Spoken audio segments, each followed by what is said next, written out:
Yeah, so for 3 days in the program, we went to the countryside where we met with local farmers who taught us how they incorporated sustainability into their day-to-day lives. So yeah, it shows just how a singular person have quite a big effect on sustainability. The thing that's done differently here in Bangkok is that everyone relies on the public transport system a lot, for example the BTS, whereas back home everyone just relies on cars, which is a lot less sustainable and a lot less efficient as well. Definitely, without this program I wouldn't have done things that if I was to come by myself I would have done. So yeah, I'm really grateful for the help of the team. The thing I'll miss most in Bangkok is definitely the friendly people, the 24/7 vibrancy of the city and just the uniqueness of the food. The CRCC team supported me during my time here because whenever I had any questions or I needed something, I could just go to them straight away and then they'd give me the answer. Yeah, just any support I needed, they'd provide it.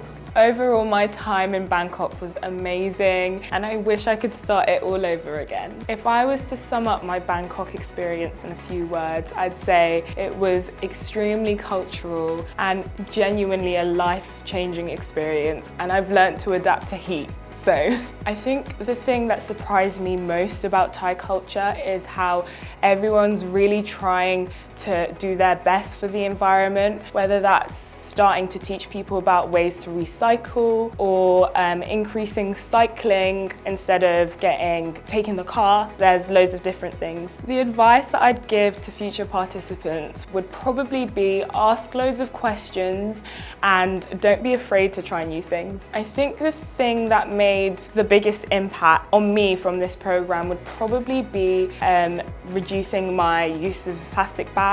I take my tote bag everywhere now, just so I'm not adding plastic to the environment. My hidden gem in Bangkok for future students would probably be going to Bangkok and going cycling there and just seeing the local environment, trying the foods there, and just embracing the local culture in that community.